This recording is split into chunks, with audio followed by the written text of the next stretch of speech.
1963 Berlin.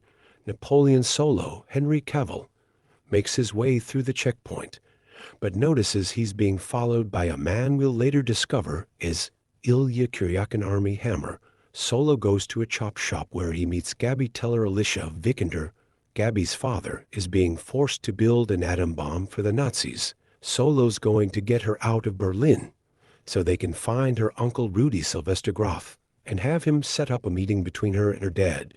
As they make their way to the border, they're chased by Kuryakin, who turns out to be Solo's equal match. However, Solo has help. Waiting on the other side of the wall is a CIA truck that shoots a zip line up to the roof where Solo and Gaby end up. They're able to zip line over the wall. Kuryakin is right behind them, but the truck backs up, making slack in the line, sticking Illya on the other side of the wall. Flashback to Kuryakin's briefing on Solo. Solo came here during the war, but stayed there and became a great criminal. He was eventually captured, but the CIA felt his skills were too good to be wasted in a prison, so they recruited him. CIA specialist Sanders Jared Harris meets with Solo at a park. In the restroom, he lays out the mission. While at the urinal, he says, "What I'm going to feed you might be bitter." It's innuendo, but nevertheless, it's true. It's Illya Kuryakin. They fight. Kuryakin bests Solo in physical combat. The KGB director, Oleg Misha Kuznetsov, comes in and tells Curie, "Don't kill your partner on your first day." Solo asks what it means. Sanders translates. Solo says he understands the words, but what does that mean? Solo and Curie are teaming up on this mission. They have to go to Rome where Curie will pose as Gaby's fiancé. Solo will be there posing as an antiquities dealer. They believe a family business there, that Gaby's uncle Rudy works for, is their front. The business has been in Alexander's Luka Kolvani family, but it's actually his wife Victoria Elizabeth Dubitsky who's the brains behind the operation. Curie and Solo get to know each other by revealing what they've discovered in each other's files. Solo triggers Curie's rage issues, but the Russian manages to keep them in check. A keen eye will notice that Hugh Grant, who we later find out is a character named Waverly, checks into the hotel in Rome right before Napoleon does. When Napoleon checks in, he notices a couple of guys who are clearly evil henchmen in the lobby. He has his bags brought to his room, but he takes off. On the streets of Rome, Curie and Gaby bond a little. Solo shows up and tells Curie that he's going to get mugged, just so that the bad guys are sure that he's really a Russian architect, as per his cover, and not a super badass secret agent. His instructions are to be a pussy and just get mugged. Don't fight back. The mugging happens, and even though they take Curie's father's watch, he manages to suppress his rage and not fight back. They even take Gaby's engagement ring. Solo pops up and they all go back to the hotel. Solo and the hotel desk clerk pop open some champagne and have some sexy time. Meanwhile, in the engaged couple room, Gaby chugs vodka and tries to get Curie to dance with her. He won't, so she slaps him, and they start wrestling. She passes out, and he tucks her into bed. In the morning, Solo discovers about a dozen monitoring bugs in his room. He goes to Curie's room and hands them to him, telling him that they're Russian-made. Curie hands Solo about a dozen bugs too, and says that they're American-made.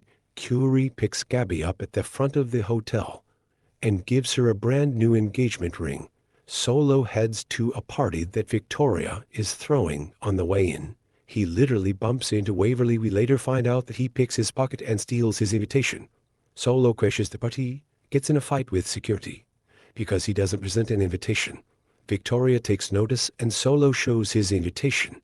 He manages to lift her necklace and another woman's bracelet.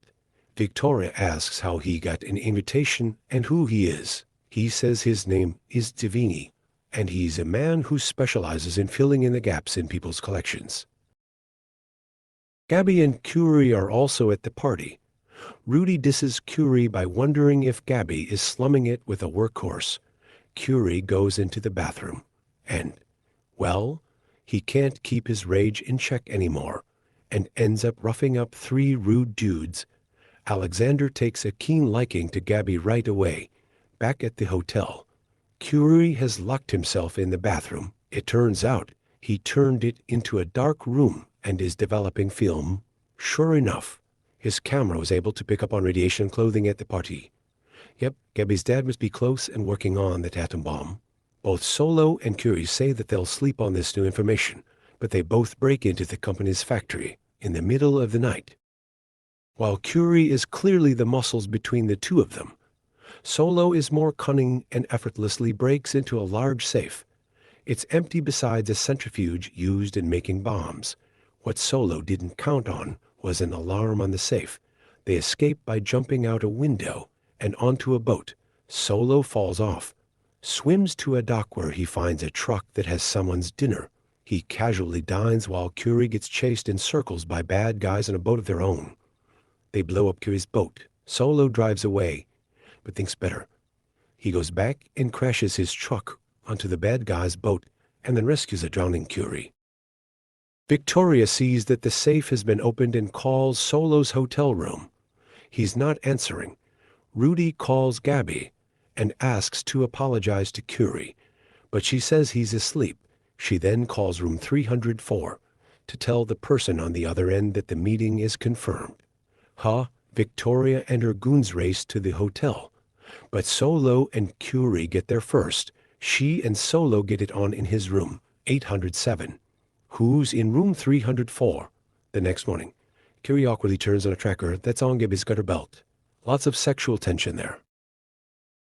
Gaby meets with her uncle and says that she knows her father is there and that he works for him. Rudy asks how she knows. We don't hear her answer just yet. Instead, we see Curie, who's monitoring from afar, start running. Solo meets with Victoria. He pours himself a drink, but she's drugged it. He wakes up strapped to a torture chair.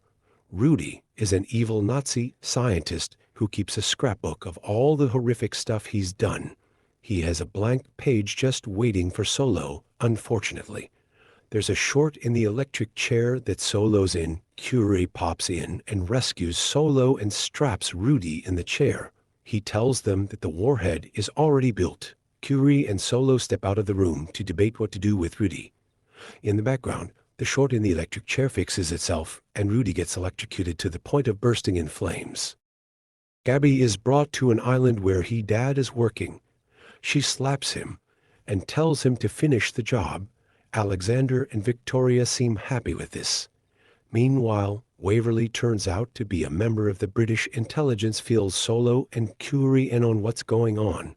The Brits knew that it was only a matter of time before someone grabbed Gaby to try to get her dad to finish the atom bomb. They assumed it would be the Nazis who grabbed her. They were surprised that it was the Russians and the Americans. So Gaby has been working to cover with the British this whole time. She gains the trust of the bad guys by telling them that Curie and Solo are secret agents. That's the conversation we weren't privy to earlier. She knew that her new engagement ring would have a bug in it, and that Curie would be listening. Solo says that what he thinks happened was that really the British were working with her. But now that they've lost her, they need the American and the Russians' help. On the island, Gaby and her dad try to switch lenses on the warhead, but Victoria sees there's a second warhead there too.